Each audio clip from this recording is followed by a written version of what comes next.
Hello everyone. तो आज की क्लास में हम EC2 इंस्टेंसेस के बारे में पढ़ेंगे। तो जैसा कि आप मेरे स्क्रीन पे देख रहे हो, ये मेरा EC2 डैशबोर्ड है। ये एक सेंट्रलाइज या एक कह सकते हैं कि EC2 का एक पूरा का पूरा ओवरव्यू इस पेज पे देता है। और लेफ्ट हैंड साइड में आपको काफ़ी सारे मेन्यूज़ मिलेंगे इनके, जो EC2 से रिलेटेड है। तो जैसे कि हमने लास्ट क्लासेस में एक EC2 का इंस्टेंस बनाया था हमारे टेस्ट के लिए। तो यहाँ पे आप देख सकते हैं रिसोर्सेज के अंदर एक EC2 का ग्लोबल व्यू है। आप इसको भी देख सकते हैं कि ग्लोबल व्यू कैसे दिखता है। यहाँ पे जितने भी रीजन्स हैं आपके, ठीक है, रीजन वाइज आपने कौन कौन से रीजन को ऑप्ट किया है और कितने कितने आपके रिसोर्सेज वहाँ पे चल रहे हैं, ये आप यहाँ से देख सकते हैं। ये आपके रिसोर्सेज रीजन्स हैं। तो ये जितने भी रीजन्स हैं फ़िलहाल ये अभी हमने ऑप्ट आउट कर रखा है। इसको आप चाहे तो ऑप्ट कर सकते हैं। एक ग्लोबल सर्च है यहाँ पे।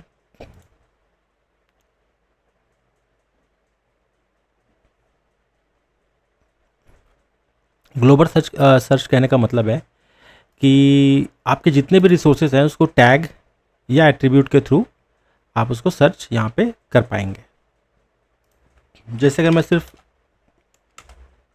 ये देखिए, जैसे मैंने एक वर्ड दिया, इस नाम के जितने भी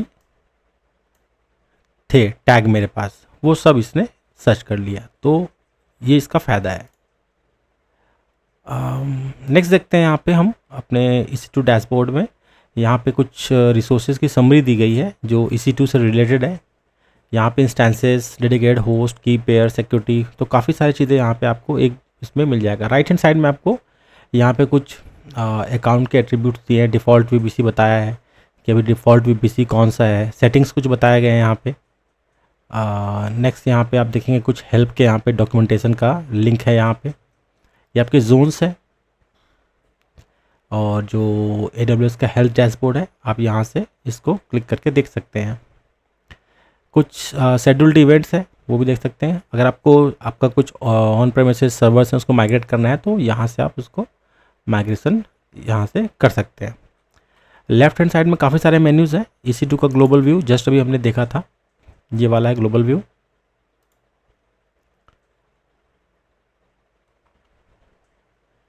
उसके बाद कुछ इवेंट्स हैं।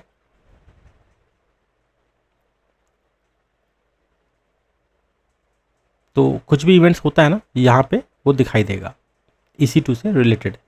अगर किसी रीजन में कुछ प्रॉब्लम है, कोई अंडरलाइंग जो आपका होस्ट मशीन है या जो सर्वर है उसमें कुछ प्रॉब्लम है या कुछ भी इंसिडेंट होता है, वो यहाँ पे डाउन टाइम वगैरह है वो सब बताता है। कंसोल टू कोड एक नया अच्छा फीचर आया हुआ है। इस पे आप जो कंसोल में आप जो कमांड चलाते हो उसको एज अ कोड भी आप इसको देख सकते हो, ठीक है।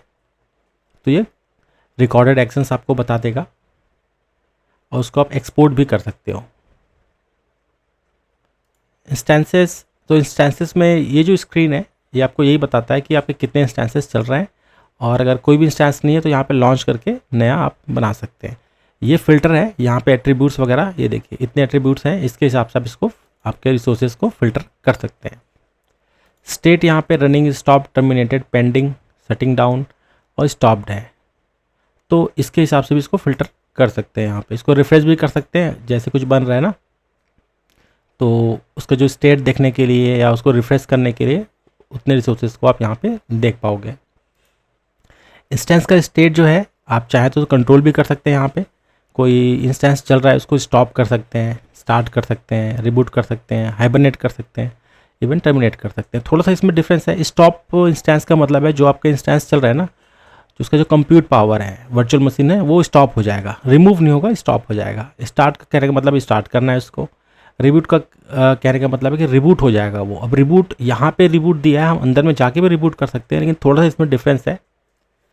अगर हम आपके जो इंस्टेंस है, जो वर्चुअल मशीन है, उसके अंदर जाके रिबूट करते हैं तो वो ऑपरेटिंग सिस्टम से रिबूट होता है। अगर हम यहाँ से रिबूट करते हैं तो वर्चुअलाइजेशन लेवल पे वो रिबूट होता है। तो इसमें फास्ट रिबूट होता है और ऐसे ही टर्मिनेट का बटन है, यहाँ पे क्या होता है जो आपका इंस्टेंस है उसके जो रिसोर्सेज हैं वो पूरे के पूरे डिलीट हो जाते हैं।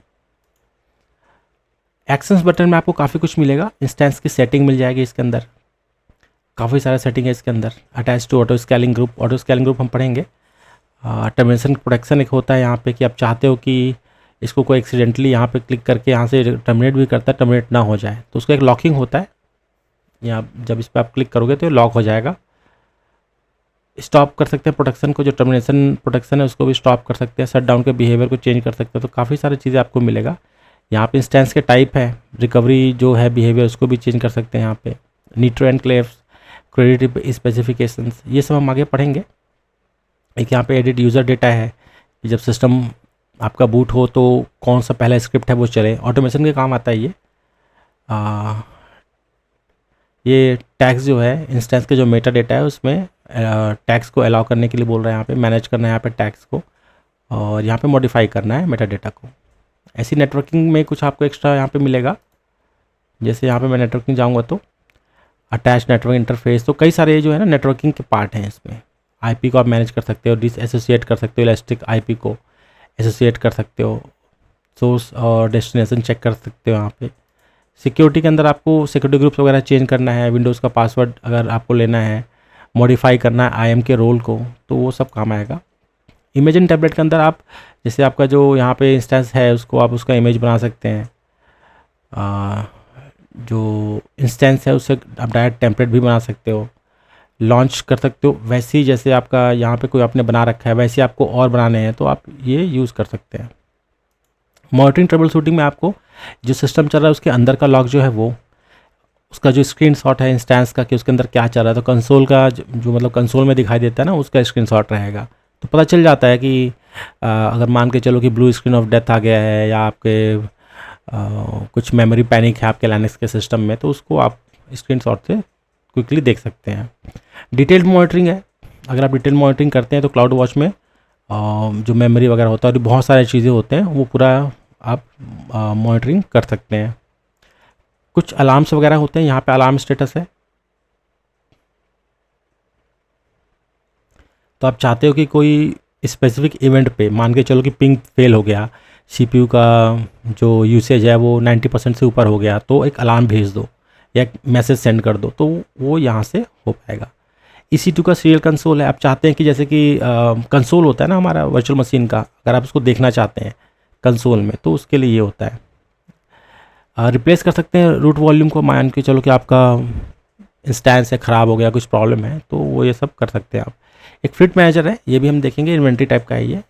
इंस्टेंस का आप ऑडिट कर सकते हैं कि वो कितना रिसोर्सेज खा रहा है, वो जो हमने इसको रिसोर्स बनाया है वो परफेक्ट है कि नहीं है, ठीक है, कि जो हमने इंस्टेंस बनाया है उससे कम तो वो यूसेज पे नहीं है, अगर ज़्यादा यूसेज पे है तो उसको वो भी बताएगा। तो ये सब हम अच्छे से इसको और पढ़ेंगे। एक इंस्टेंस टाइप है, यहाँ पे इंस्टेंस टाइप में काफ़ी सारी चीज़ें, इंस्टेंस टाइप फाइंडर है, यहाँ पे आप इसको क्लिक करके आप क्या आपकी रिक्वायरमेंट है वो आप यहाँ से जान सकते हो।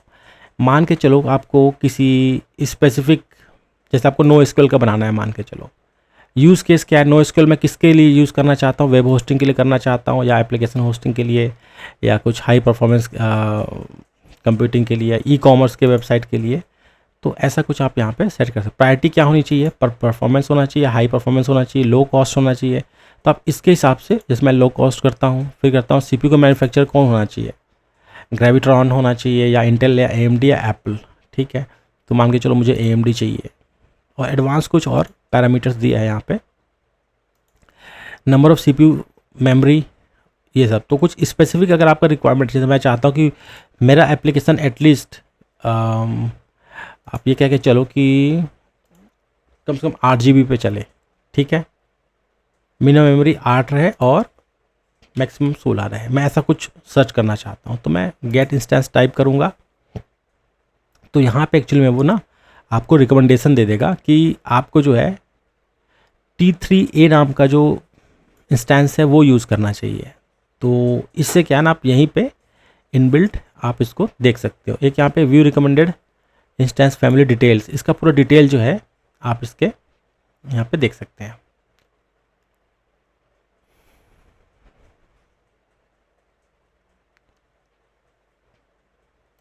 तो ये देखिए यहाँ पे मेरा पूरा जो उसकी फैमिली है T3A का जो फैमिली है वो पूरा दिखा देगा। तो आप यहाँ से और अच्छे से ग्रेनुलर वे में अच्छे से जान सकते हैं कि किसमें क्या चीज़ें हैं। जैसे मैं इनकी बात करूँ तो यहाँ पे जो vCPUs मुझे मिलेंगे वो 2 मिलेंगे, जो वर्चुअल CPU वो 2 मिलेंगे, ठीक है। आर्किटेक्चर 64 बिट का होगा। रैम जो है मेरा हाफ GB का मिलेगा, बहुत कम है ये। स्टोरेज तो आप अपने मर्ज़ी से इसको नीचे कर सकते हैं। साथ में आपको यहाँ पे कुछ नेटवर्क परफॉर्मेंस वगैरह देखने को मिलेगा कि 5 गीगाबिट का यहाँ पे स्पीड मिलेगा नेटवर्क का। और जो ऑन डिमांड लाइनक्स की प्राइसिंग है वो ये है, और विंडोज़ की प्राइसिंग ये है। तो इससे का आप अंदाज़ा लगा सकते हो कि कौन सा इंस्टेंस कितने आपको महीने का पड़ेगा, या आप उसको कितना यूसेज करेंगे तो कितना उसमें खर्च आएगा।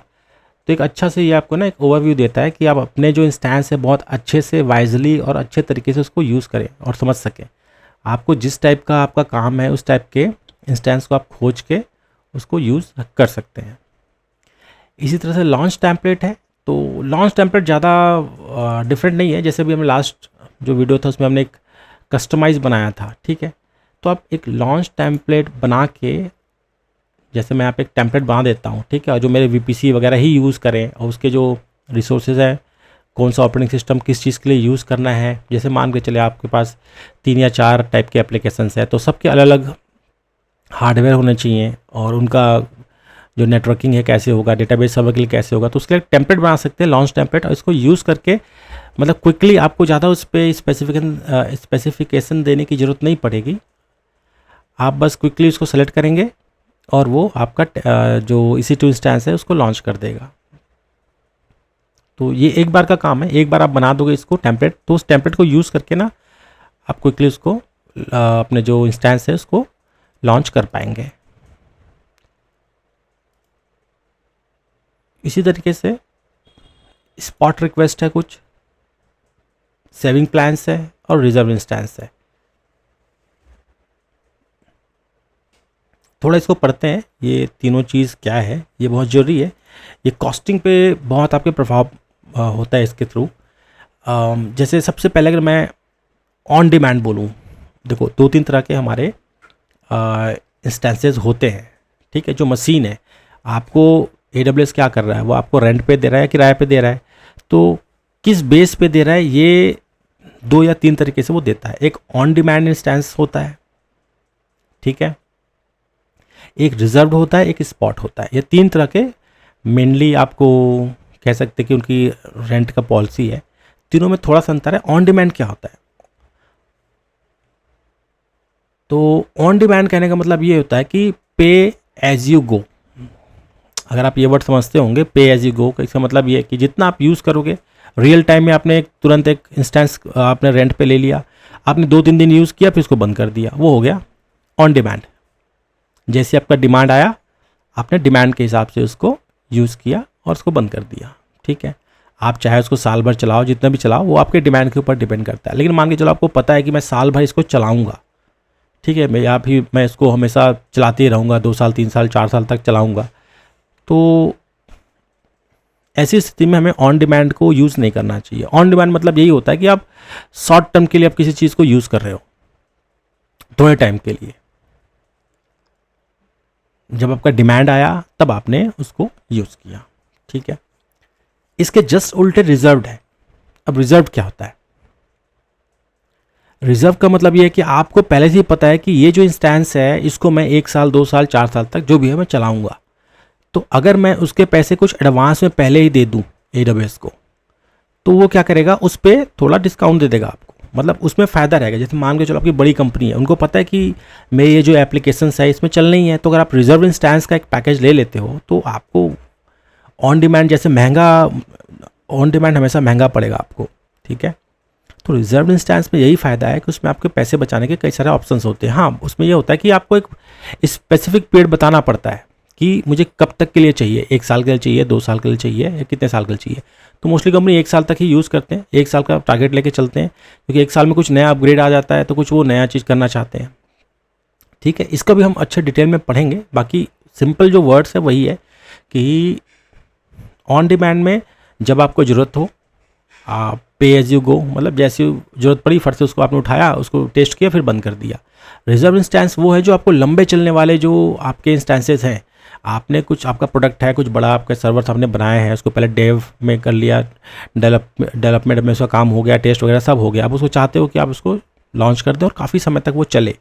या जैसे आपको कोई एप्लीकेशन है जो पब्लिक के लिए है, जो बहुत बार बार यूज़ होने वाला है और वो एक इंटैक्ट है, तो ऐसी स्थिति में आपको रिजर्व इंस्टेंस यूज़ करना चाहिए। उससे आपका जो बजट है इसका वो काफ़ी कम हो जाएगा EC2 का ऑन डिमांड के। ऑन डिमांड यूज़ करने का तरीका बस यही कि आपको टेस्ट में, डेवलपमेंट में ज़्यादा उसको यूज़ करना चाहिए। जब आप एक अच्छे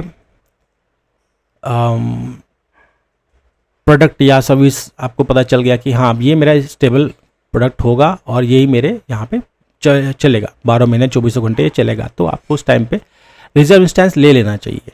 ये आपकी मर्जी है, बाकी आप ऑन डिमांड में भी चला सकते हो। ऑन डिमांड में बस यही है कि थोड़ा महंगा पड़ता है, तो रिजर्व इंस्टेंस उसके जस्ट उल्टा है। थोड़ा सा फ़ायदा देख लेते हैं ऑन डिमांड का क्या है। इसको जब चाहे तब ना ऑन डिमांड को स्केल कर सकते हैं, जब चाहे तब, क्योंकि पे एज यू गो मॉडल है। जैसे मान के चलो कि CI/CD आप यूज़ करते हो, ठीक है, स्केलेबिलिटी के लिए, तो आप चाहते हो कि आपके जो इंस्टेंस है, मान के चलो कि नॉर्मल आवर्स में आपने 10 इंस्टेंस दे दिए हैं, आपका बहुत बड़ा एप्लीकेशन है, करोड़ों यूज़र्स हैं आपके, तो 10 इंस्टेंस नॉर्मल टाइम में 10 इंस्टेंस में आपका काम बन जाता है। लेकिन जब हाई लोड आता है तो वो 10 इंस्टेंस 100 इंस्टेंस तक चला जाता है, कभी 100 हो जाए, मतलब कभी वो 80 तक जाएगा, कभी 90 तक जाएगा, कभी 70 तक भी जा सकता है, मतलब डिमांड के ऊपर है। मतलब कहने का मतलब जैसे जैसे उस पर ट्रैफिक बढ़ते जाएंगे ना, तो अपने आप ही वो बढ़ते भी जाएगा। ऑटो स्केलिंग एक होता है फीचर कह लो, वो क्या करता है, जैसे जैसे आपका लोड बढ़ेगा आपके इंस्टेंस पे ना, वो आपका जो इंस्टेंस है उसको अपने आप नया बनाते जाएगा, मतलब उसमें और इंस्टेंस जोड़ते जाएगा, ठीक है, उसी को ऑटो स्केलिंग कहते हैं, वो हम पढ़ेंगे। तो ऐसी स्थिति में क्या होता है कि वो अपने आप बढ़ते जाता है। तो ऐसी स्थिति में आपका जो ऑन डिमांड है ना इंस्टेंस, वो बहुत काम का है, ठीक है, फ्लेक्सिबल होता है। जब आप प्रिडिक्ट नहीं कर पाते ना कि मैं कितना इसको यूज़ करूँगा या कितना जो कैपेसिटी है मेरे ये जो प्रोजेक्ट का, कितना उसमें CPU लगना है, कितना उसमें रैम लगना है, आपको पता ही नहीं कितने इसमें आने वाले हैं, है ना, तो उस टाइम पे ऑन डिमांड सही होता है। जैसे आपने प्रोजेक्ट नया नया डाला है उसको, ठीक है, प्रोजेक्ट नया नया आपने लॉन्च किया है EC2 के इंस्टेंस पे, ऑटो स्केलिंग ग्रुप है, तो ऐसी स्थिति में अब आपको पता नहीं ना कितना ट्रैफिक आएगा। भाई स्टार्टिंग में 50,000 ट्रैफिक आ रहे हैं महीने के, फिर वही 2-3 महीनों में बढ़ के और ज़्यादा हो गया, तो अनप्रिडिक्टेबल हो गया ना, तो ऐसी स्थिति में भी ऑन डिमांड ठीक रहता है। एक स्टेबिलिटी के लिए ना ये बढ़िया होता है।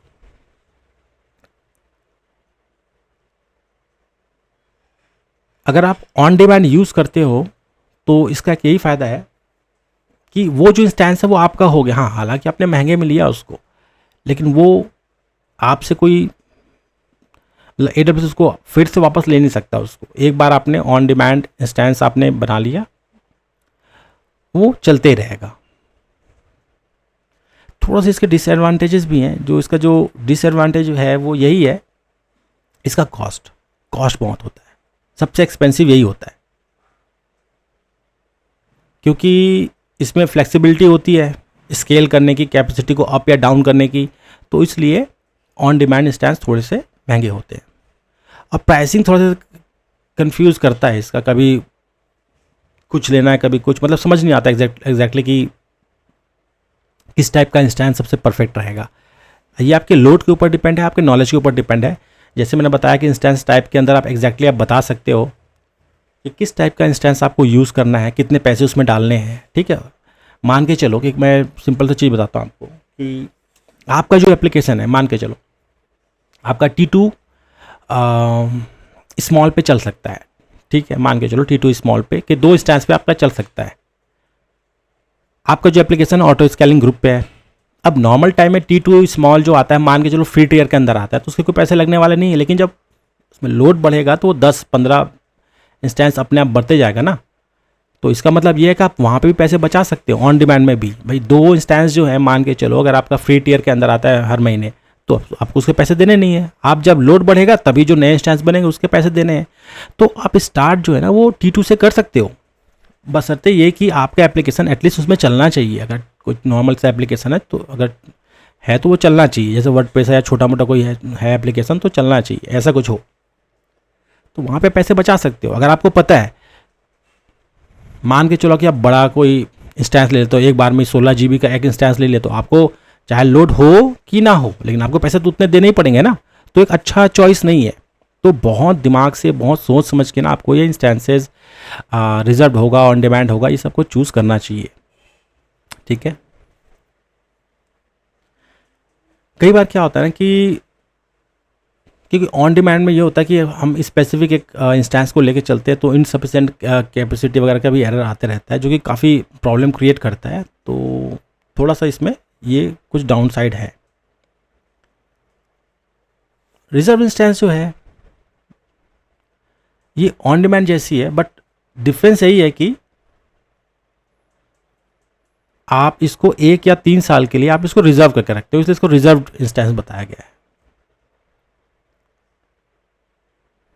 इसमें क्या है ना, काफ़ी अच्छा डिस्काउंट मिलता है जैसे मैंने पहले बताया था। और इसके अंदर 2 तरह के ना आपके रिजर्व इंस्टेंसेस होते हैं, कि स्टैंडर्ड रिजर्व इंस्टेंसेस होता है, कन्वर्टेबल रिजर्व इंस्टेंसेस होता है। वो आपको कैसे लेना है या आपको समझना है। अगर स्टैंडर्ड रिजर्व इंस्टेंस है तो आपको उसी फैमिली का और उसी जो ऑपरेटिंग सिस्टम दिया गया है वो वही आपको यूज़ करना है। अगर स्टैंडर्ड रिजर्व इंस्टेंस अगर आप यूज़ करते हो तो, कन्वर्टेबल यूज़ करते हो तो बस ये फ़ायदा है कि आप इंस्टेंसेस को दूसरे फैमिलीज़ में चेंज कर सकते हो।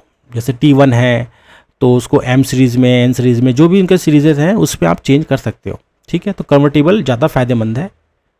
और ऑपरेटिंग सिस्टम भी आप चेंज कर सकते हो। जैसे आपने 3 साल के ले लिया, अगर आपने स्टैंडर्ड ले लिया तो आपको एक ही से स्टिक रहना पड़ेगा, वो गलत हो जाएगा। अगर आपको देखो, आपको पता है कि आपका प्रोजेक्ट, मान के चलो कि चलो ठीक है प्रोजेक्ट है आपका कोई, वो 3 साल तक, मान के चलो कि आपने 3 साल का रिजर्व इंस्टेंस ले लिया। अगर आपने स्टैंडर्ड ले लिया तो आप बंद गए। अगर आप कन्वर्टेबल ले गए तो आपके जो डेवलपर्स वगैरह हैं कितना भी यूज़ करें, बार बार किसी भी दूसरे इंस्टेंसेस को यूज़ करें, वो आपके रिजर्व इंस्टेंस के अंदर आएगा और आपको खर्चा कम पड़ेगा। तो आपको भी ये सोचना चाहिए। इस तरीके से हम सोच के ना रिजर्व इंस्टेंस को लेते हैं कि वो कन्वर्टेबल हो, सबसे बेस्ट यही होता है। हाँ, हल्का सा महंगा पड़ेगा लेकिन ठीक है, वो परफेक्ट है। इसके अंदर क्या होता है, बहुत ज़्यादा अच्छा डिस्काउंट मिलता है, ठीक है। और अगर जैसे मान के चलो अगर ऑन डिमांड में हो और अचानक आपका लोड बहुत ज़्यादा बढ़ गया तो पता चलता है अगले महीने अरे बाप रे इतना बड़ा बिल आ गया, तो वो सब चीज़ से बचाव हो जाता है। आप एक बजट बना के चलते हो, मेरा जो इंस्टेंसेस हैं AWS पे भाई इतना खर्च होना चाहिए, तो मैं पहले से खरीद कर रख लूँ भाई, 3 साल के मैंने रिजर्व कर लिया, इतने में आपको रहना है। तो उसमें क्या है ना, एक बड़ा बिल नहीं आता, उससे आप बच सकते हो। क्योंकि बड़ा बिल जो अगर आ गया AWS का ना तो आपका बजट बिगाड़ सकता है कंपनी का, ठीक है। जैसे होता है ना कि बहुत सारी कंपनियों में प्रोजेक्ट जब होता है, डिसाइड होता है, जब अप्रूवल आती है डायरेक्टर से कि हाँ भाई इस प्रोजेक्ट में काम करना है, ये प्रोजेक्ट है, तो एक बजट एलोकेट होता है। अब आपका पूरा बजट AWS के अंदर ही घुस जाएगा तो आप फिर क्या प्रॉफिट दोगे कंपनी को। तो इस सब चीज़ से बचने के लिए ना रिजर्व इंस्टेंस बहुत अच्छा है। ये थोड़ा सा फ्लेक्सिबल कम होता है, कमिटमेंट ज़्यादा होता है इसमें, ठीक है भाई। कि मैं जो रिजर्व इंस्टेंस है, फ्लेक्सिबिलिटी नहीं होती कि भाई मैं यही यूज़ करूँगा, इतना ही मुझे यूज़ करना है, ऐसा है। प्राइस जो है बिल्कुल फिक्स होता है। कई बार ऐसा होता है कि इसकी वजह से थोड़ा सेविंग ना आपको कम भी हो सकता है अगर आपने वाइजली अगर चूज़ नहीं किया तो, ठीक है। अगर आप बिल्कुल कमिट हो कि आप कितना कौन सा प्रोजेक्ट है, कैसे उसको यूज़ करना है, तो उसके लिए रिजर्व इंस्टेंस बहुत ज़रूरी है, ठीक है। तब इसको आप यूज़ करो। अगर आप बिल्कुल प्रेडिक्टेबल हो, आपको पता है कि इसका भविष्य कितने दिन तक है या कैसा है, तब आप इसको यूज़ करो। अगर अनप्रेडिक्टेबल है, आपको पता ही नहीं क्या होने वाला है, आगे जो है कितना लोड आएगा, कितना कैसा है, तो आप ऐसे टाइम में आप ऑन डिमांड यूज़ करो। इसके सबसे अच्छा यूज़ केसेस यही होता है। इसके अलावा एक और आता है हमारे पास, इसको हम कहते हैं ऑन डिमांड, ठीक है। तो ये जो हमारा स्पॉट इंस्टेंस है ना, इसको सबसे जो बेस्ट वर्ड कह सकते हैं ना, मतलब जो सिंपल वर्ड इसको हम समझ सकते हैं, रिजर्व्ड और ऑन डिमांड के अलावा जो स्पॉट है इसको हम कह सकते हैं उधारी का इंस्टेंस। ऐसा आप मान के चलो। आपने क्या किया, AWS को देखो, कई सारे जो आपके इंस्टेंसेस हैं, ठीक है, बहुत लोग यूज़ करते हैं, बहुत लोग यूज़ नहीं करते। कुछ ऐसा तो होगा ना, कुछ ऐसा स्पेस या कुछ ऐसे रिसोर्सेज बच जाएंगे या ऐसे इंस्टेंसेस बच जाएंगे जो AWS यूज़ नहीं कर पा रहा होगा या उसके पास पड़ा होगा, अनयूज्ड होगा, ठीक है। तो वो क्या करते हैं ना, उसको एज अ स्पॉट इंस्टेंस में डाल लेते हैं। वो कहने का मतलब आपको वो जो इंस्टेंस है कुछ टाइम के लिए अनसर्टेन है, वो टाइम भी अनसर्टेन है, आपको कब तक के चाहिए, अब एक निश्चित समय के लिए आपको नहीं मिल सकता वो, ठीक है, वो अनसर्टेन होता है। तो आपको मान के चलो किसी टाइम पे आपका लोड बहुत ज़्यादा आ गया, आपको पता चला कि शुक्रवार को बहुत ज़्यादा लोड आता है या लोड आ गया, आप स्पॉट इंस्टेंस यूज़ कर सकते हो उस टाइम पे। मतलब एक्स्ट्रा AWS से एक्स्ट्रा जो इंस्टेंसेस हैं स्पॉट इंस्टेंस के रूप में आप उसको ले सकते हैं। वो टेम्प्रेरी आपको दे देंगे, कुछ टाइम के लिए उधारी दे देंगे, और जैसी वो जो अगर आपने ऐसा ले रखा है तो वो क्या होगा, आपका लोड जो है बिल्कुल ठीक हो जाएगा। लेकिन ये अनरिलायबल भी होता है। जैसे ही AWS को लगेगा कि उनका कुछ, जैसे मान लो कोई और क्लाइंट है AWS के या कोई और है जिसको वो रिजर्व इंस्टेंस खरीदना है, तो वो क्या करेंगे, आपसे वो ले भी लेंगे, ठीक है, वो अपने आप ले भी लेंगे, लेस देन 1 मिनट के अंदर वो गायब हो जाएगा आपका इंस्टेंस। एक ये भी है प्रॉब्लम इसके अंदर, ठीक है। तो जो स्पॉट इंस्टेंस जो होता है,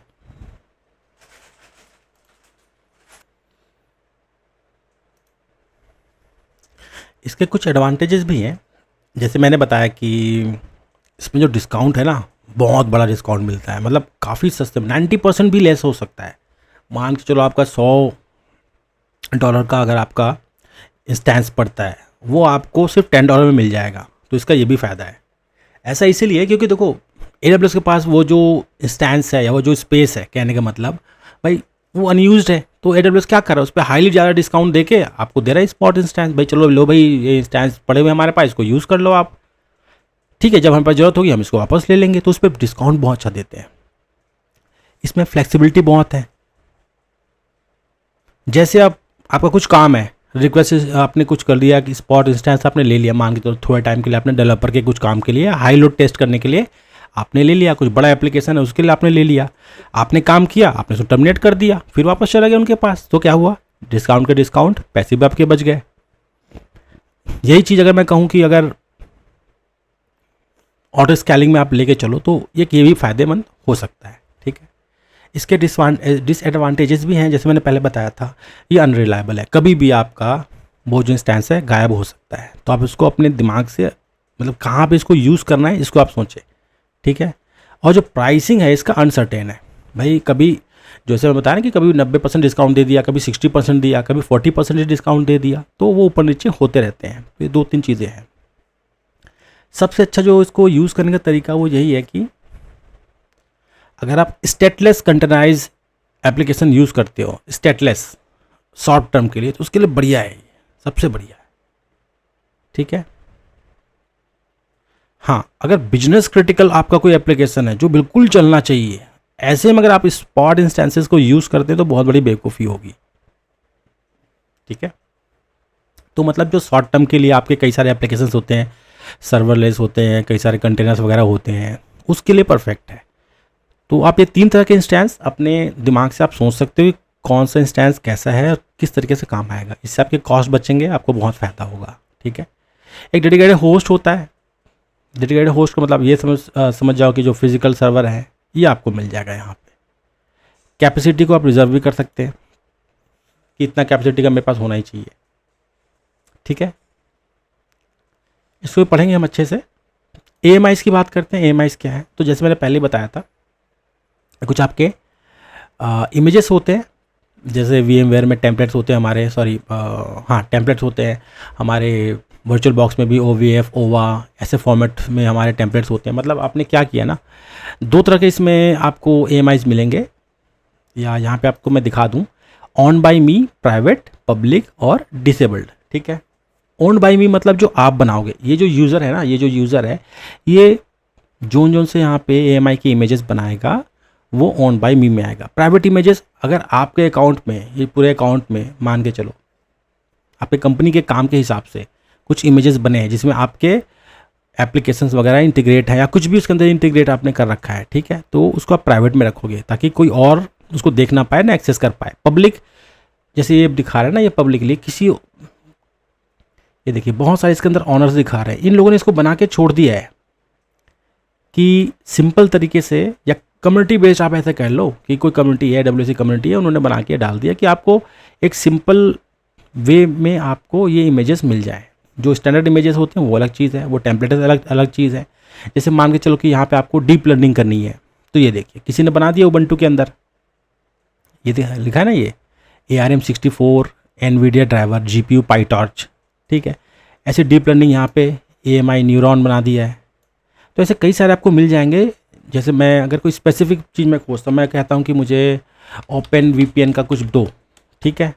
तो अगर इसको ओपन, देखिए ओपन VPN के कई सारे टेम्पलेट मिल गए। मतलब मैं क्या कर सकता हूँ ना, ओपन VPN को डायरेक्ट इन टेम्पलेट के थ्रू मैं इसको इम्प्लीमेंट कर सकता हूँ, तुरंत उसको चला सकता हूँ। इसमें सब चीज़ पहले से प्री कॉन्फ़िगर्ड होगा, ठीक है।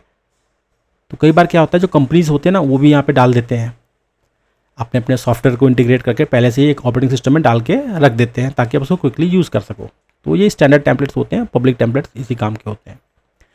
AMI कैटलॉग है, ये देख लेते हैं। ये यहाँ पे आप देख लें, तो जो आपका जो EC2 का, जो हम पहले जब बनाते थे EC2, तो यही वाला विज़ार्ड पहले खुलता था कि क्विक स्टार्ट में जो स्टैंडर्ड जो हमारे हैं यहाँ पे, ये देख सकते हैं जो स्टैंडर्ड हमारे टेम्पलेट्स हैं, ये वो है। आपके जो AMIs हैं, आपने जो बनाए हैं ना, वो ये है। मार्केट प्लेस के जिसमें मत मान के चलो कुछ लाइसेंसिंग वगैरह है, जैसे ओपन VPN का एक्सेस सर्वर, इसमें लाइसेंस लगता है। पैलो एल्टो, ठीक है, ये फायरवॉल है, ब्रिंग योर ओन लाइसेंस इसके साथ है। इसको मैं सिलेक्ट करता हूँ तो मेरा पैलो एल्टो का लाइसेंस डल जाएगा। लाइसेंस मतलब सॉरी लाइसेंस बोलता हूँ, इंस्टेंस बन जाएगा। उसको मैं क्या करूँगा, ट्रैफिक को अंदर लाने के लिए यूज़ करूँगा और फायरवॉल के यहाँ से मेंटेन करूँगा। जो लाइसेंस अगर मेरे पास ऑलरेडी है, या तो मैं थर्ड पार्टी खरीद लूँ, पैलो एल्टो डायरेक्ट खरीद लूँ, उसको यहाँ पे डाल दूँ। तो इस तरीके से आप इसको यूज़ कर सकते हो। इसमें कुछ रिव्यूज़ वगैरह भी होते हैं कि कैसा काम कर रहा है। स्प्लंक का एंटरप्राइज़, ये देखिए Fortinet है, ब्रिंग योर ओन लाइसेंस के साथ। तो ऐसे बहुत सारे आपको ना मार्केट प्लेस में मिलेंगे, आपके हिसाब से एप्लीकेशंस मिल जाएंगे। यहाँ पे आप देख सकते हो कई सारे हैं, सॉफ्टवेयर्स हैं, डेवऑप्स के लिए बहुत सारे हैं, यहाँ पे मशीन लर्निंग के लिए कई सारे हैं। तो ये सब आप यूज़ कर सकते हो। कम्युनिटी AMIs जैसे मैंने पहले बताया था, ये फ्री वाले हैं, लोगों ने बना के डाले हैं वहाँ पे अपने हिसाब से कस्टमाइज़ करके, कंपनियों ने भी बना के डाले हैं और उसको आपको यूज़ करना है। जैसे ऑनर एलियस अमेज़ॉन, ठीक है, यहाँ पे ऑनर एलियस अमेज़ॉन, ऐसे बहुत सारे हैं, ऐसे अमेज़ॉन प्लेटफॉर्म के लिए है। और भी कई सारे आपको मिल जाएंगे, अलग अलग जो वेंडर्स हैं वो मतलब अपने हिसाब से बना के यहाँ डालते हैं। तो यहाँ पे ऑलमोस्ट 500 दिखा रहा है, पब्लिश बाय एनीवन, कोई भी पब्लिश कर, आप भी खुद पब्लिश कर सकते हो यहाँ पे। आपने अगर आपको कुछ इंस्टेंस है, आपको लगता है कि इस टाइप का सेटअप आपने कर दिया, उसके अंदर आपको लगता है कि उसको टेम्पलेट बना के पब्लिक की मतलब कम्युनिटी में डाल देना चाहिए, आप डाल सकते हो यहाँ पे, उसको कोई भी बाद में यूज़ कर सकता है, ठीक है। इसी तरह से अब आते हैं वॉल्यूम्स पे। EBS इलास्टिक ब्लॉक स्टोर, तो ये आपके हार्ड डिस्क की बात हो रहा है यहाँ पे। जैसे हम वहाँ पे हार्ड डिस्क बनाते हैं ना, VMDK VHD ऐसे कुछ बनाते रहते हैं, ये वैसे ही है, बस थोड़ा सा इसमें डिफरेंसेस है। आप यहाँ पे जब आप मशीन बनाते हो तो अपने आप जहाँ वहाँ पे लिखते हो ना कि 8 GB चाहिए, 20 GB चाहिए, 50 GB चाहिए, तो अपने आप वो क्रिएट होकर बन जाता है। बाकी आप यहाँ से अगर एक्स्ट्रा आपको हार्ड डिस्क बनाना है तो आपको क्रिएट वॉल्यूम पे क्लिक करके ना यहाँ पे बनाना पड़ेगा और उसको फिर अटैच भी करना पड़ेगा। अगर आपका ऑलरेडी एक हार्ड ड्राइव है, दूसरा हार्ड ड्राइव डालना चाहते हो तो इसको बना के उस वॉल्यूम पे उस इंस्टेंस पे आपको अटैच कर देना, तो फिर जो एक्स्ट्रा हार्ड डिस्क है उसके अंदर और बन जाएगा। अब मान के चलो कि आप लाइनक्स का यूज़ कर रहे हो आप, ठीक है, वहाँ पे आप चाहते हो कि जो एग्जिस्टिंग आपका जो हार्ड डिस्क है उसी को बढ़ाना है। मान के चलो उसके जो कोई डेटा फोल्डर है उसके अंदर /var के अंदर मान लो कोई फोल्डर है वो भर गया ऑलरेडी, आपका डिस्क भरने वाला है, तो आपको क्या करना है, यहाँ पे आपको वॉल्यूम बनाना है, वॉल्यूम बना के उसको अटैच कर देना। तो नया हार्ड डिस्क में दो तरीके से आप डाल सकते हो, एक तो आप सॉफ्ट लिंक बना सकते हो उस फोल्डर के लिए, या उसी पे LVM को यूज़ करके उसको एक्सटेंड कर सकते हो। वो लाइनक्स का कमांड होता है जिससे आपका जो एग्जिस्टिंग हार्ड ड्राइव है ना, वो ऐसा मतलब दो हार्ड ड्राइव एक ही में मिल के LVM के थ्रू वो उसमें आप उसको एक्सटेंड कर सकते हो, वो भी हम देखेंगे। स्नैपशॉट्स है, जैसे हमने बताया था स्नैपशॉट्स हम वर्चुअल जो भी वर्चुअलाइजेशन के जो सॉफ्टवेयर्स होते हैं उसमें भी हम स्नैपशॉट लेते थे। तो ये क्या करता है, एक हार्ड डिस्क के बीच में आपका एक कह दें कि एक पॉइंट लगा देता है, ऐसा कह सकते हैं कि एक स्टेट बना देता है। ठीक है, चलते हुए हार्ड डिस्क में वो एक स्टेट बना देता है कि यहाँ तक मैंने यहाँ पे एक पॉइंट बना दिया है, या रिस्टोर पॉइंट कह लो।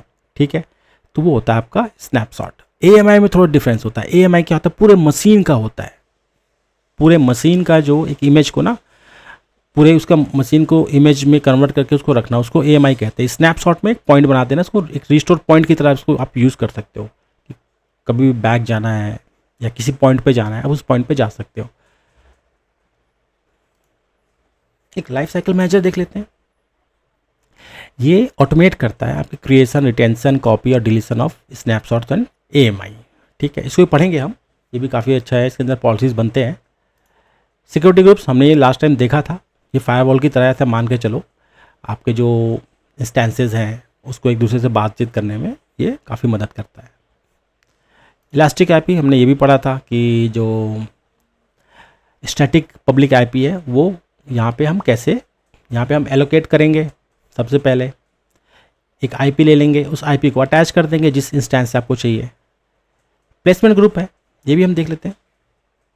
मतलब आप कुछ ग्रुप्स बनाते हो, उसमें आप अपने अलग अलग इंस्टेंसेस को या जो भी रिसोर्सेज है उसको रखते हो, ऐसा कुछ है। की पेयर्स, जैसे मैंने की पेयर लास्ट टाइम बनाया था मैंने। की पेयर से आप क्या करते हो, आप अपने जो इंस्टेंसेस है उसमें लॉगिन करते हो। ये नेटवर्क इंटरफेसेस है, ये भी आप देख लो। जो हमने नेटवर्किंग कर रखी है ना, VPC बना रखा है, तो यहाँ पे आप देख सकते हो VPC है मेरा, ये सबनेट ID है, ये सिक्योरिटी ग्रुप है। तो ये सब कैसे कनेक्ट है, ये सब इस नेटवर्क इंटरफेस ID से ही कनेक्टेड है। ठीक है, इसको मैं क्लिक करके आपको दिखाऊं तो आपको ये समझ आ जाएगा। ये देखिए, ये इलास्टिक नेटवर्क इंटरफेस बताया है, सिक्योरिटी ग्रुप ये है, रिक्वेस्टर ID, ऑनर कौन है इसका, ये देखिए प्राइवेट IP, ये इसका पब्लिक IP का है। ठीक है,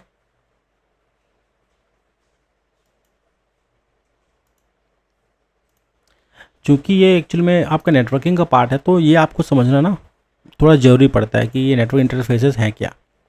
देखो, इनका काम अब बहुत सिंपल सा ही है कि ये जो है ना, इसको जो आपके EC2 के इंस्टेंसेस हैं, ठीक है, अब वो जो नेटवर्क यूज़ करते हैं वो वर्चुअल नेटवर्क यूज़ करते हैं ना, तो ये बिल्कुल वर्चुअल अडेप्टर की तरह है, जो क्या काम करते हैं, जो आपके EC2 इंस्टेंसेस हैं उसको कनेक्ट कराते हैं आपके AWS के नेटवर्क से। अगर ये ना हो ना, तो अब जैसे हमने वहाँ पे कह दिया कि इंटरनेट गेटवे को आप इस VPC से अटैच कर दो या इस सबनेट से अटैच कर दो, वो कैसे होता है, इनके थ्रू ही हो रहा है। तो ये आपको एक कनेक्टिविटी देते हैं। ठीक है, आपके जो EC2 इंस्टेंस हैं, VPCs हैं, या आपको इंटरनेट से भी कनेक्ट करना है, तो यही सब ये जो है ना नेटवर्क इंटरफेसेस, यही वो काम करते हैं। ठीक है, तो ये बाय डिफ़ॉल्ट ही ऐसे होते हैं, इसको आपको मतलब बहुत सावधानी से इसमें चेंजेस करने चाहिए। ये इसका जो की फंक्शन है वही है, कनेक्टिविटी देता है, इनेबल करता है आपके कम्युनिकेशन को, आपके EC2 इंस्टेंस और जो रिसोर्सेज वगैरह हैं आउटसाइड ऑफ योर VPC। कहने का मतलब है, अगर ये ना हो ना, तो आप अमेज़ॉन मतलब किसी और आउटसाइड किसी रिसोर्स से या किसी चीज़ से आप बात नहीं कर पाओगे, इवन इंटरनेट से बात नहीं कर पाओगे अगर ये डिलीट कर दोगे तो। ये IP एड्रेसेस भी जो हम असाइन करते हैं ना, IP एड्रेसेस EC2 वगैरह को, कि उसको जैसे एक पर्टिकुलर हमने एक सबनेट दिया था, तो सबनेट के हिसाब से वो उसी रेंज में वो IP एड्रेस अपने आप ले लेता है। वो क्यों लेता है, ये इसी कारण होता है सब चीज़ें। ये मतलब ये एक कम्युनिकेशन प्रोवाइड करता है, तब जाके होता है। कहने का मतलब ये है कि जो नेटवर्क इंटरफेस है, ये आपके VPC के बाहर जो कनेक्टिविटी है, AWS के जो इंफ्रास्ट्रक्चर उससे जो कनेक्टिविटी है ना, ये वो देता है। सिक्योरिटी ग्रुप्स वगैरह हैं, तो जो सिक्योरिटी ग्रुप्स हैं और जैसे कि इसके जो इनबाउंड आउटबाउंड कई सारे ट्रैफिक होते हैं ना इसमें, तो वो सबको भी ये मैनेज करता है। ये नेटवर्क इंटरफेस जो है ना, अटैच होता है आपके नेटवर्क के इंटरफेसेस। ये जो नेटवर्क के इंटरफेसेस होते हैं वो अटैच होता है आपके, जैसे कि स्टैटिक IP एड्रेस से। अगर आपका इंस्टेंस अगर बंद भी है तब भी से अटैच होते हैं उसके अंदर, आप ये याद समझो। तभी तो हम उसको, अब स्टॉप होने का मतलब अगर बिल्कुल बंद हो गया तो चालू कैसे होगा, वो चालू नहीं होगा ना। तो ये क्या होता है, ये एक आपको एक्स्ट्रा फंक्शनलिटी ये भी देता है कि ये इंटरफेसेस हमेशा चालू रहते हैं। आपका इंस्टेंस अगर बंद भी है ना तभी से चालू रहते हैं, तभी आप जब कमांड देते हो ना यहाँ से, तो इंटरफेस के थ्रू वो आपके इंस्टेंस को या वर्चुअल मशीन को बोलता है भी चालू हो जा, तो चालू हो जाता है वो। ठीक है, तो ये इसके बड़े काम की चीज़ है। ये इसके दो तरह के इसके टाइप्स होते हैं, कहने के मतलब प्राइमरी नेटवर्क इंटरफेस होता है और सेकेंडरी भी होता है। जो प्राइमरी नेटवर्क इंटरफेस होता है ना, ये पहली बार में अपने आप ही असाइन हो जाता है आपके जब लॉन्च करते हो ना EC2 इंस्टेंसेस को। और जो जनरल नेटवर्क ट्रैफिक है ये उसके लिए ही यूज़ होता है, और इसको डिटैच भी कर सकते हैं, डिलीट भी कर सकते हैं जब इंस्टेंस चल रहा है तब भी से। जो सेकेंडरी नेटवर्क इंटरफेस क्या करता है, जो एग्जिस्टिंग EC2 इंस्टेंसेस है ना उसमें ऐड कर सकते हैं इसको। अब ये क्या काम आता है, स्पेसिफिक नेटवर्क पर्पस के लिए, जैसे कि लोड बैलेंसिंग, रिडंडेंसी। ठीक है, इसको डिटैच और डिलीट कर सकते हैं। अच्छा, जो पहले वाला जो था ना प्राइमरी वाला, उसको डिटैच नहीं कर सकते, इसको डिटैच कर सकते हैं सेकेंडरी वाले को। बस मैं ये भूल गया था कि जो प्राइमरी नेटवर्क इंटरफेस होता है उसको आप डिटैच नहीं कर सकते या उसको डिलीट नहीं कर सकते अगर वो रन कर रहा है तो, इंस्टेंस अगर रन कर रहा है तो। लेकिन जो सेकेंडरी वाला है उसको जो रन करते हुए भी आप डिलीट कर सकते हो। ये सिक्योरिटी ग्रुप्स में, IP एड्रेसेस में, इलास्टिक IP एड्रेस में, नेटवर्क के परफॉर्मेंस में, काफ़ी सारी चीज़ों में काम आता है। ठीक है, ये आपके जो नेटवर्किंग है आपके VPC का, उसको इफेक्टिव तरीके से मैनेज करने का काम आता है। ये इंश्योर करता है कि प्रॉपर कम्युनिकेशन हो आपके AWS इन्वायरमेंट से। ठीक है, इसके थ्रू। अगला हम देखते हैं यहाँ पे लोड बैलेंसिंग। जैसे मैं पहले बता चुका हूँ कि कई तरह के लोड बैलेंसर होते हैं हमारे, जैसे कि रिवर्स प्रॉक्सी जो हम कहते हैं ना, या जो लोड बैलेंसर कहते हैं। हमने पहले भी IS में एक बनाया था, वैसे ही Nginx अपाचे में बनता है। ये कुछ वैसे ही आप मान के चलो, बस थोड़ा सा इसमें डिफरेंसेस है। अगर मैं यहाँ पे जाऊँ तो आपको मिलेंगे कुछ अलग अलग टाइप के यहाँ पे लोड बैलेंसर्स मिलेंगे। जब हम इसको करेंगे तो आपको और अच्छे समझ आएगा। एप्लीकेशन लोड बैलेंसर बिल्कुल ऐसा कह सकते हैं कि ये Nginx का जो होता है ना, या आप अपाचे का कह लें, IS का, ये वैसा कुछ ऐसा मान के चलो। नेटवर्क वाला load balancer, gateway load balancer और क्लासिक लोड बैलेंसर थोड़ा सा अंतर है, क्योंकि इनके लेयर के ऊपर डिपेंड करता है। अगर OSI अगर आपने पढ़ा होगा तो लेयर्स आपको याद होगा। तो नेटवर्क लोड बैलेंसर आपके TCP IP पे ही काम करते हैं। ठीक है, और एप्लीकेशन वाले वो लेयर 7 पे काम करते हैं। तो ये सब आपको जब प्रैक्टिकल होगा तो आपको समझ आएगा कि इसके अंदर क्या क्या चीज़ें हैं। अब ये जो लोड बैलेंसर हैं वो कहीं ना कहीं तो टारगेट करेंगे ना, इंस्टेंस में टारगेट करेंगे। ठीक है, तो इंस्टेंस कहाँ बनता है, टारगेट ग्रुप के अंदर बनता है। यहाँ पे आप इंस्टेंस के ग्रुप बना लो, उसके अंदर आप जो भी आपको डालना है सर्टिफिकेट वगैरह उसको कन्फिगर कर लो, और जो लोड बैलेंसर का जो ट्रैफिक है वो सी टारगेट ग्रुप के अंदर जाएगा। एक ट्रस्ट स्टोर होता है, ये भी कुछ नया आया हुआ है। ये है ना, जहाँ तक मुझे पता है इसके बारे में, ये जो क्लाइंट का ऑथेंटिकेशन है थोड़ा इसको और भी ना मजबूत करता है। कहने का मतलब ये है कि जो कम्युनिकेशन है आपके एंड पॉइंट एप्लीकेशन से, वो एक सर्टिफिकेट के थ्रू होगा और स्पेसिफिक वे में होगा। ठीक है, अगर मैं आपको दिखाना चाहूँगा कि क्रिएट ट्रस्ट स्टोर करता हूँ मैं। ठीक है, ट्रस्ट स्टोर का नाम पूछ रहा है, ये S3 का ऑब्जेक्ट पूछ रहा है, रेवोकेशन पूछ रहा है। तो ये आप जिसको असाइन करोगे ना, तो जैसे कि मैंने बताया यहाँ पे, ये हम जैसे ट्रस्ट स्टोर का नाम डालते हैं। ठीक है, अब यहाँ पे S3 में हम क्या डालेंगे, यहाँ पे हम क्या करेंगे, हमारे कुछ सर्टिफिकेट्स वगैरह यहाँ पे डाल देंगे S3 के अंदर। ठीक है, यहाँ पे आप ब्राउज़ करके ना, S3 मतलब ऑब्जेक्ट स्टोरेज है ना ये, तो वहाँ पे हम सर्टिफिकेट वगैरह डाल देंगे। ठीक है, अब जो ऑथेंटिकेशन होगा वो कैसे होगा, वो सर्टिफिकेट के थ्रू होगा, SSL TLS होगा। ठीक है, जैसे कि कहने का मतलब जो आपके सर्वर्स हैं, ठीक है, और जैसे क्लाइंट्स हैं, और भी कई सारे जो सर्विसेज होते हैं, जो उनका ऑथेंटिकेशन जो होगा ना, जो कम्युनिकेशन चैनल होगा वो इसके थ्रू होगा। और ये कैसे होगा, ट्रस्ट स्टोर के कॉन्फ़िगरेशन से। यहाँ पे आप नाम लोगे, अब जब भी जैसे ट्रस्ट आप बनाओगे ना, वहाँ पे जैसे यूज़ करोगे तो आप ये वाला रेफरेंस दोगे कि जो ट्रस्ट स्टोर है वो ये है। तो यहाँ से वो ना ऑथेंटिकेशन लेके ट्रस्ट बना के ही आपके रिसोर्सेज को एक दूसरे से बात कर पाएगा। ये जैसे कि SSL TLS पे होता है, म्यूचुअल ऑथेंटिकेशन होता है, API कम्युनिकेशन के लिए बहुत जरूरी है ये। ठीक है, ये काम कैसे करता है, सर्टिफिकेट को पहले आप इंपोर्ट कर लो। ठीक है, फिर वेरिफिकेशन होता है, फिर ट्रस्ट का इस्टेब्लिशमेंट होता है। ये पढ़ेंगे आगे, काफ़ी सारी चीज़ें हैं, इसके कई सारे यूज़ केसेस भी हैं, जैसे वेब एप्लीकेशन में है, एपीआई इंटीग्रेशन में है, वीपीएन के कनेक्शन में भी ये काम आता है। अब जैसे वीपीएन में भी तो सर्टिफिकेट चाहिए होता है ना, क्योंकि जो आपका वीपीएन है अगर एक पॉइंट से दूसरे पॉइंट की बात करें तो वो इनक्रिप्टेड होता है, ठीक है, तो वो इसके थ्रू होता है। माइक्रो सर्विसेज आर्किटेक्चर में बहुत काम का चीज़ होता है ये भी। तो ये नया आया हुआ है और काफ़ी सारे इसके काम है। अगला देख लेते हैं, ट्रस्ट स्टोर के बाद है ऑटो स्केलिंग ग्रुप्स। ठीक है, ऑटो स्केलिंग के ग्रुप्स है, ये भी हम देखेंगे।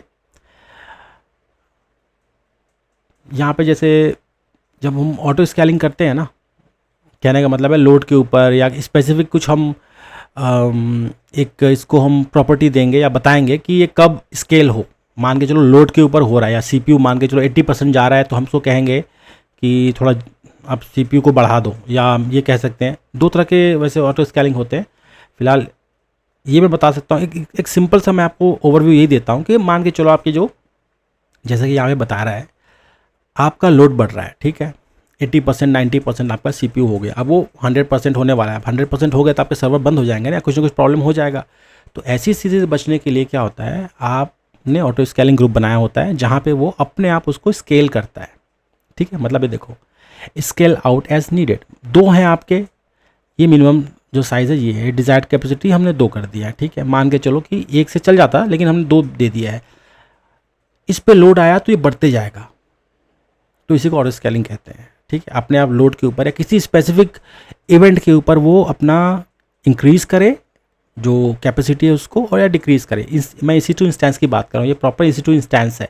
2 हैं, लोड बढ़ा 4 हो गए, फिर लोड बढ़ा 8 हो गए, ऐसे उसको कर सकते हो। इसको जब प्रैक्टिकल करेंगे तो और अच्छे से आपको समझ आएगा, ठीक है। तो ये आपका पूरा EC2 का एक ओवरव्यू था। बाकी हम इससे बहुत सारी चीज़ प्रैक्टिकल्स करेंगे। तो EC2 के बाद हम चलते हैं S3 की तरफ, क्योंकि ये 2-3 जो टेक्नोलॉजीज़ हैं ये आपको काफ़ी इस पर काफ़ी आपको काम करना पड़ सकता है, थोड़ा इसको जानना भी ज़रूरी है। जो S3 हम इसको जो कहते हैं, ठीक है, ये है आपका सिंपल स्टोरेज सर्विस, इसलिए इसको S3 कहते हैं। और SSS को ये S3 बोल दिया इन्होंने। ये क्या काम करता है, store and retrieve any amount of data from anywhere, मतलब अनलिमिटेड होता है, आप जितने चाहे उतने इसके अंदर आप डालो और उसको रिट्रीव करो, कोई लिमिट नहीं है। क्रिएट बकेट पे जाऊंगा, ये देखिए यहाँ पे कुछ ऐसा विजार्ड टाइप का आएगा, कुछ बताएगा फॉर्म्स वगैरह में। जनरल पर्पज़ के लिए चाहिए, डायरेक्टरी चाहिए, ठीक है। 2 तरीके के बकेट टाइप पूछ रहा है।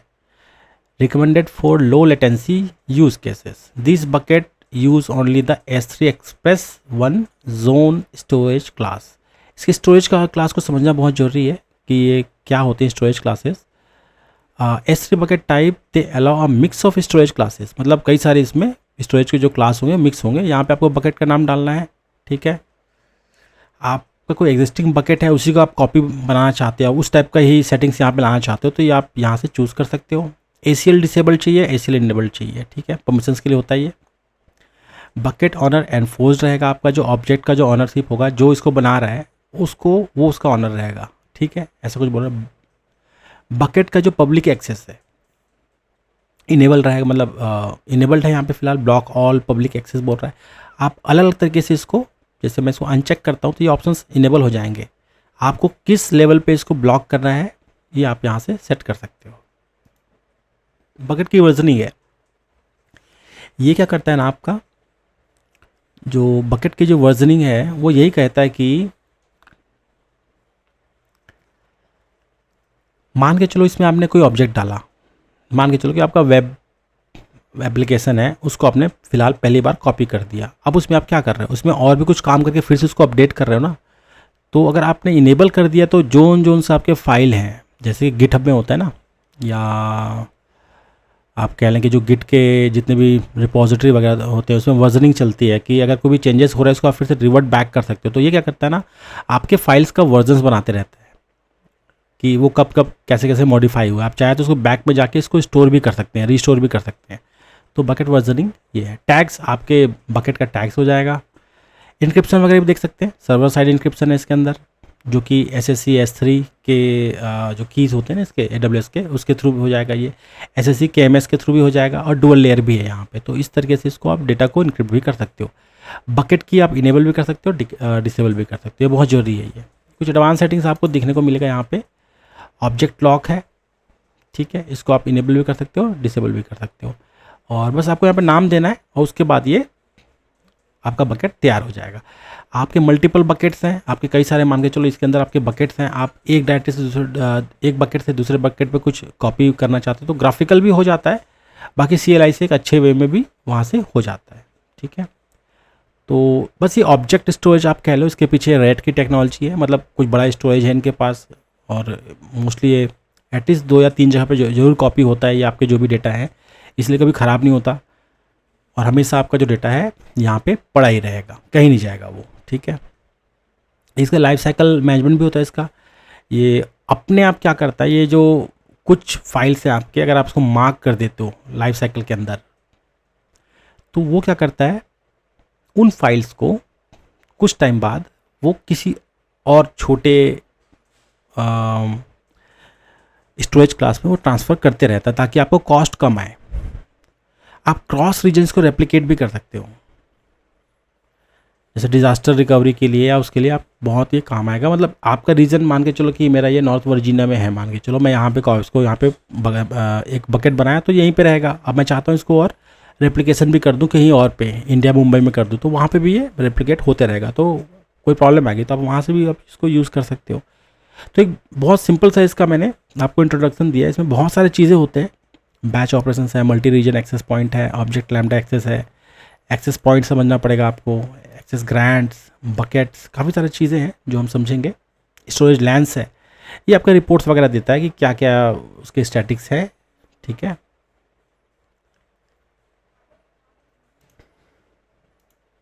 अब बात करते हैं कि किस काम आता है, ठीक है। सबसे पहला तो ये कि आपको आपका एक अच्छा स्टोरेज आपको दे देगा।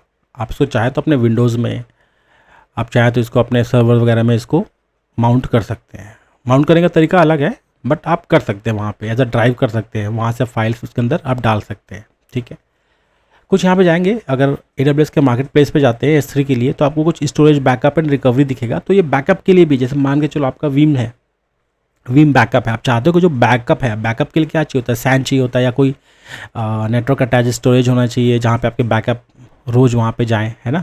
तो इसको भी एज अ बैकअप डिवाइस आप इसको यूज़ कर सकते हो। S3 बकेट को आप वहाँ बकेट बना दो आपके जो भी एप्लीकेशन उसके हिसाब से, और वीम को जब इंस्टॉल करोगे आपके सर्वर्स पे, तो जो बैकअप है वो कहाँ जाएगा, आपके S3 बकेट में, ठीक है। डेटा इंटीग्रेशन और एनालिटिक्स के भी बहुत काम आता है। जो भी आपके कई सारे इंटीग्रेशन के जो डेटा होते हैं ना, जो डेटा वेयर हाउसिंग करते हैं, वो डेटा S3 में डालते हैं पहले, और फिर S3 से वो प्रोसेस होके वो एथीना के थ्रू, ग्लू के थ्रू, वो आपके जो डेटा एनालिटिक्स के प्लेटफॉर्म है, रेडशिफ्ट वगैरह है, या और भी कोई थर्ड पार्टी है, BI के कई सारे टूल्स होते हैं, उसमें वो चला जाता है, वहाँ से भी उसको रीड कर सकते हो। और ये बहुत सारी चीज़ें हैं, मॉनिटरिंग के भी बहुत सारे काम आता है ये। डेटा डॉग के लिए देखो, ये डेटा डॉग जो है मॉनिटरिंग टूल है, स्प्लंक के लिए काम आता है ये। क्लाउड ट्रेल और क्लाउड वॉच, ये इस पे ही चलते हैं। जो क्लाउड ट्रेल और क्लाउड वॉच के जो आपके जो लॉग्स हैं, वो एक्चुअली में S3 के अंदर ही होते हैं, आपको नहीं पता चलता, लेकिन इसके अंदर ही होते हैं, और यहीं से आपका पूरा मॉनिटरिंग और जो ऑडिट वगैरह है वो पूरा इसके अंदर ही चलता है। सिक्योरिटी एंड थ्रेट डिटेक्शन भी ये करता है, जैसे गार्ड ड्यूटी हमारा, ये AWS का ही प्रोडक्ट है। तो इस पे जो S3 में जो है ना, एक्चुअल में ये पूरे AWS के इंफ्रास्ट्रक्चर का पूरा जो डेटा इसके अंदर ही ऑलमोस्ट होता है। बहुत सारी चीज़ें, थर्ड पार्टी बहुत सारे ये टूल्स को यूज़ कर, मतलब आप चाहो तो इसको यूज़ कर सकते हो, जिसका बैकएंड जो रहेगा वो आपका S3 बकेट रहेगा, उस पर आपके डेटा रहेंगे, और उसको ये जो टूल्स है ना, ये सब उसको यूज़ करेंगे। परमिशन वाले भी, जैसे वन लॉगिन है, और भी जैसे हमने अभी थोड़ा टाइम पहले, जैसे SFTP भी उसके अंदर होता है, SFTP फॉर फाइल्स। तो उसका जो बैकएंड होता है वो आपका S3 होता है। स्टोरेज गेटवे, एक स्टोरेज गेटवे होता है यहाँ पे, मैं आपको दिखा देता हूँ। ये आपको एक अलग से फ्लेक्सिबिलिटी देता है, S3 पे ही ये आपका डिपेंड करता है। बैकएंड जो होता है इसका S3 होता है। इस पे आपके ना कुछ इंस्टेंसेस बन जाते हैं, इंस्टेंस बनता है, और वो जो इंस्टेंस होता है उसको हम स्टोरेज गेटवे बोलते हैं। वो AWS ही देता है, उसका जो इमेज वगैरह जो भी है ना, वो स्टोरेज गेटवे ही देगा, और वहाँ ये फैसिलिटी होती है कि आप अपने लोकल मशीन पे, चाहे विंडोज़ हो या लाइनेक्स हो, उसके थ्रू आप S3 बकेट को माउंट कर सकते हैं। बीच में कैशिंग का एक लेयर भी होता है कि जैसे होता है ना कि अगर मैं वहाँ पे कॉपी करूँ, लेकिन S3 बकेट का स्पीड जो होता है थोड़ा सा स्लो होता है, तो उसको मेंटेन करने के लिए क्या होता है ना, एक बफर कैसे होता है, वहाँ पे आप अपने डेटा डालते जाओ और वो वहाँ से धीरे धीरे S3 में सिंक होते जाएगा। तो ये भी है, इसको भी पढ़ेंगे, ये काफ़ी अच्छा है ये। जो S3 फाइल्स है, अगर S3 की बात करूँ, SFTP ट्रांसफ़र फैमिली, ठीक है, ये SFTP फॉर फाइल्स था पहले। तो ये आपका SFTP ट्रांसफ़र पे का ये सॉफ्टवेयर है। ये क्या करता है, बैकएंड जो आपका वो S3 होता है। ये आपको जैसे SSH से आप ट्रांसफ़र करते हो ना किसी लाइनेक्स के सिस्टम में, आप चाहते हो कि SFTP यूज़ करो अपने लोकल, जैसे खासकर ETL के जो बंदे होते हैं जो कि बहुत सारा डेटा को ट्रांसफ़र करना चाहते हैं किसी पर्पज़ के लिए, या डेटा वेयर हाउसिंग करने के लिए, या कोई ऑब्जेक्ट्स वगैरह हैं आपके वेबसाइट के, बहुत सारे फाइल्स हैं, बहुत सारे PDFs हैं, बहुत सारे JPG हैं, या कोई कंज्यूमर डेटा बहुत सारा है, उसको आप मूव करते हैं, तो इसके थ्रू आप कर सकते हो। आपका जो भी डेटा है वो आपके S3 बकेट में ही जाएगा थ्रू SFTP। तो ऐसे कई सारी चीज़ें हैं जो S3 में बहुत काम के हैं। मेनली इसका काम यही है कि आपका जो डेटा है उसको स्टोर करके रखना। अब इसके स्टोरेज क्लासेस के बारे में पढ़ना बहुत ज़रूरी है, वो एक थोड़ा सा देख लेते हैं। तो जैसा कि आप मेरे स्क्रीन पे देख सकते हो, जो इसके यूज़ केसेस हैं आप इसको देख के खुद समझ सकते हो। बैकअप के लिए और रिस्टोर के लिए बहुत अच्छा है ये। डिज़ास्टर रिकवरी के लिए बहुत बढ़िया काम आता है। आर्काइव करने के लिए काम आता है। Data lakes, big data analytics के लिए भी, हाइब्रिड क्लाउड स्टोरेज के लिए, ठीक है। तो अगर मैं इसके स्टोरेज के जो क्लासेस हैं उसके बारे में अगर बात करूं, तो सबसे पहले आता है S3 स्टैंडर्ड, जो कि हम जो नॉर्मल बनाते हैं वो S3 स्टैंडर्ड ही होता है। ये क्या होता है, फ्रिक्वेंटली एक्सेस डेटा। हम बार बार जो इस डेटा को वहाँ डाल रहे हैं उसको बार बार एक्सेस करते हैं, या कह लें उसको एक जो एक्टिव डेटा है या जो एप्लीकेशन है कि थोड़ा सा उसको लेटेंसी कम चाहिए होता है और हाई थ्रूपुट चाहिए होता है, तो उसके लिए आपको जो बेस्ट जो है वो S3 स्टैंडर्ड है। इसका जैसे यूज़ केस क्या है, आपको ये पता होना चाहिए कि ये ऑब्जेक्ट स्टोरेज है, तो आप यहाँ पे आप चाहें ना तो कि स्टैटिक वेबसाइट भी आप इसमें इसके अंदर आप होस्ट कर सकते हैं, तो उसी के लिए S3 स्टैंडर्ड ही चाहिए होता है। आप स्टैटिक वेबसाइट भी इसके अंदर आप होस्ट कर सकते हैं, वो मैं बताऊंगा कैसे करना है। बाकी ये क्योंकि देखो, आपको अगर आप वेबसाइट इसके अंदर डालते हो, वेबसाइट के कुछ फाइल्स डाल देते हो, ठीक है, HTML की कुछ फाइल डाल देते हो, उसको आप बाहर से एक्सेस करते हो URL के थ्रू, तो आपका साइट खुलेगा, थोड़ा फास्ट चाहिए ना उसको, तो इसीलिए इसको स्टैंडर्ड कहते हैं। एक होता है इनफ्रीक्वेंट एक्सेस, वो भी S3 स्टैंडर्ड ही होता है, बट इनफ्रीक्वेंट एक्सेस होता है। ये क्या करता है ना, जो इनफ्रीक्वेंटली जो डेटा है जिसको हम एक्सेस करते हैं, ठीक है, बट उसको क्विकली रिट्रीवेबल, मतलब हमें तुरंत उसको रिट्रीव करना होता है, तो ऐसे थोड़ा सा इसका जो कॉस्ट है ना S3 स्टैंडर्ड से थोड़ा सा लोअर होता है, बट इसका जो लेटेंसी है वो थोड़ा ना, जो मतलब जो रिट्रीवल फीस है, जो लेटेंसी जो होता है ज़्यादा होता है इसका, S3 स्टैंडर्ड जैसी होता है, बट जो रिट्रीवल फीस होता है वो ज़्यादा होता है। कहने का मतलब ये क्या है कि आपने डेटा डाला इसके अंदर, ठीक है, तो ये इसलिए बना है कि इनफ्रीक्वेंट एक्सेस, मतलब अगर आपको फ्रिक्वेंटली एक्सेस करना है तो आप S3 स्टैंडर्ड में ही जाओ, लेकिन अगर आपको मान के चलो आपने डाल दिया, ठीक है, उसको बहुत दिनों बाद या कभी कभार उसको यूज़ करना है, तो बेस्ट है उसके लिए। जैसे कि डेटा का बैकअप हो गया, भाई डेटा का बैकअप रोज हो तो आप यूज़ नहीं कर सकते ना, कभी कभार यूज़ करोगे, जब प्रॉब्लम आएगा महीने में, साल में, या 2 साल 3 साल में कभी कुछ प्रॉब्लम आ गया, बैकअप अगर करना है, या चलो ठीक है अगर महीने में भी करते हो तो इनफ्रिक्वेंट ही हो गया, रोज तो करना नहीं है, रियल टाइम तो करना नहीं है उसको। तो लॉन्ग टर्म स्टोरेज, इनफ्रिक्वेंटली एक्सेस करने के लिए जो फाइल्स वगैरह होते हैं आपके, या कोल्ड स्टोरेज की तरह इसको आप यूज़ कर सकते हो। एक होता है S3 वन जोन, ठीक है, इसको IA भी बोलते हैं। ये क्या होता है, इनफ्रिक्वेंट एक्सेस के लिए होता है ये, और थोड़ा जो इसका लेटेंसी होता है ना काफ़ी मतलब स्लो होता है, मतलब कहने का मतलब थोड़ा लेट यहाँ से फाइल आपके पास आते हैं, और इसका जो रिट्रीवल फीस है S3 स्टैंडर्ड IA से थोड़ा सा अलग होता है, ये कॉस्ट थोड़ा लोअर होता है इसका, ठीक है। इसको भी आप चाहे तो डेटा बैकअप्स में, लॉन्ग टर्म स्टोरेज वगैरह में, इनफ्रीक्वेंट एक्सेस वगैरह में इसको आप यूज़ कर सकते हैं। इसके अलावा एक आता है S3 ग्लेशियर। अगर मैं यहाँ पे आपको इसका एक स्पेसिफिक इन्होंने सर्विस बना ही दिया है, S3 करूँ मैं तो आपको समझ आ जाएगा। ये S3 ग्लेशियर है यहाँ पे। ये क्या करता है, archive storage in the cloud. इसका क्या काम है, ऐसे डेटा जिसको बहुत कम एक्सेस करना पड़े, मतलब रेयरली, ना के बराबर, और थोड़ा टाइम ले उसको डाउनलोड करने में। जैसे आपका कोई कंपनी है, आप जैसे होता है ना कई कंपनी में आजकल, मतलब कई सारे कंपनी में या ऐसे कंप्लायंस भी होते हैं कि आपको 7 साल 8 साल तक का डेटा रखना होता है कंपनी के। मान के चलो आपने कोई सर्वर को जिसमें डेटा था उसमें आपने उसको क्या करना है, उसको हटाना है वहाँ से। अब उसके बदले आपने नया सर्वर या कोई क्लाउड का कोई सब्सक्रिप्शन वगैरह ले लिया, तो आप जो एग्जिस्टिंग डेटा है कंपनी का, जो डेटा है, खासकर अकाउंटिंग डेटा है या कुछ स्पेसिफिक डेटा है जिसको आपको बहुत साल तक रखना है, 7 साल 8 साल 14 साल का पीरियड में रखना है, उसके लिए बेस्ट है। आप उसको वहाँ पे डाल दो और जब जरूरत पड़े तभी इसको आप यूज़ करो। इसका जो रिट्रीवल लिमिट है, मतलब आपने डाल तो दिया है, जब उसको वापस आप लोगे ना तो काफ़ी टाइम लग जाता है, 24 घंटे से 48 घंटे में वो आपका डाउनलोड होगा। इसके अलावा भी एक वो होता है S3 ग्लेशियर डीप आर्काइव भी होता है, इसी के अंदर ही होता है, S3 ग्लेशियर के अंदर ही, जो एक्सट्रीमली रेयर होता है ना, इससे भी और गया गुजरा कहने का मतलब, जो बिल्कुल आपको कभी यूज़ ही नहीं करना, ना के बराबर है, आपको पता ही नहीं कभी वो यूज़ में आएगा कि नहीं आएगा, ये उसके लिए होता है। उसका जो कॉस्ट है, इसको जैसे जैसे इसका जो रिट्रीविंग का जो टाइम है, जैसे उसको हम डाउनलोड करने का टाइम है बहुत लेट होगा, उसका कॉस्ट भी उतना ही लेट होता है।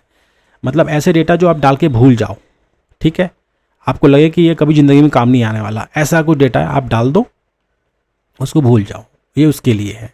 हाँ, बहुत जरूरी पड़ गया, किसी को याद आ गया कभी कि हाँ रे वो वाला हमारा डेटा था, इसको रिट्रीव कर दो, तो उस टाइम पे S3 ग्लेशियर का डीप आर्काइव काम आता है, ठीक है।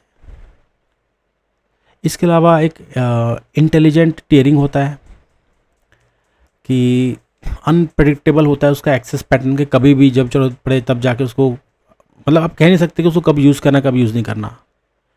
तो ऐसे जो चीज़ें होते हैं ना, इसका जो फीचर होता है उसका यही होता है कि अपने आप ट्रांजिशन हो जाता है डेटा आपके S3 स्टैंडर्ड से S3 स्टैंडर्ड IAM में या ग्लेशियर में, बेस्ड ऑन एक्सेस पैटर्न। अगर आप ये इंटेलिजेंट टियरिंग यूज़ करते हो तो, अब इंटेलिजेंट टियरिंग होता क्या है, ये होता है कि आपने S3 में आपने डाल दिया, आपने उस पर इंटेलिजेंट टियरिंग लगा दिया, तो क्या करेगा, आपका डेटा पैटर्न अपने आप ही वो देखेगा कि भाई ये डेटा कब कब एक्सेस कर रहा है ये, और एक्सेस के हिसाब से उसको आगे उसको ट्रांजिशन अपने आप ही कर देगा। वो होता है इंटेलिजेंट टियरिंग। तो इतना मतलब डीप आपको फैसिलिटी दे रहा है S3।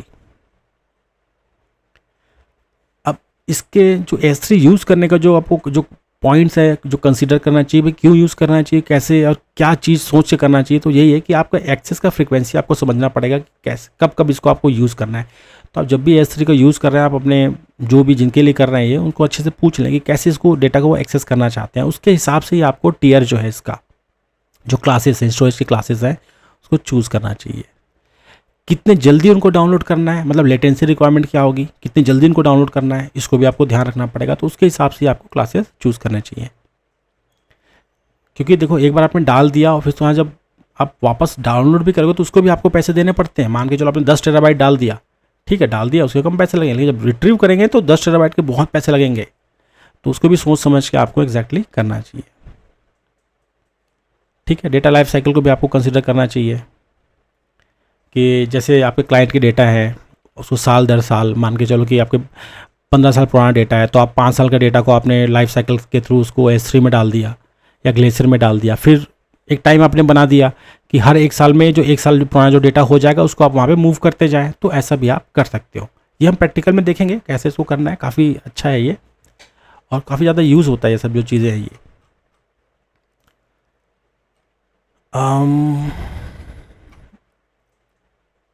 तो मोस्टली ये 2-3 चीज़ें हैं। आपका VPC है जो हमने पढ़ा हुआ है, इसके अलावा हमने EC2 पढ़ा, S3 पढ़ा। एक जो हमारे पास और जो इसका इम्पॉर्टेंट जो हमारे पास जो मॉड्यूल है वो है IAM, ठीक है। तो IAM के बारे में हम नेक्स्ट क्लास में पढ़ेंगे। IAM को पढ़ना और उसको सीखना और समझना बहुत ज़रूरी है, क्योंकि IAM के बेस पे भी आपको कई सारे जॉब्स मिलते हैं, IAM रोल मिलते हैं आपको। आप IAM ही जानते हो ना, अगर AWS के अंदर सिर्फ IAM में ही आप एकदम बढ़िया एक्सपर्टाइज हो तो उसके बेस पे ही आपको एक अच्छा जॉब मिल सकता है, बाकी आपको कुछ ना आता हो, ठीक है। तो वो हम थोड़ा डीप वे में पढ़ेंगे, और जैसे हम ये थोड़ा ये जो हमारा जो थ्योरी जो चल रहा है, जो समझने की कोशिश कर रहा है, ये सब हो जाएगा, फिर हम प्रैक्टिकल पे आएंगे। और प्रैक्टिकल के अंदर काफ़ी सारे चीज़ हम सिर्फ प्रैक्टिकल के थ्रू करके देखेंगे, समझेंगे उसको क्या है कैसा है, और आगे इसके बारे में और भी काफ़ी कुछ हम जानेंगे। तो आज के लिए इतना ही। मैं आपसे मिलूँगा मेरे नेक्स्ट वीडियो में, तब तक के लिए धन्यवाद।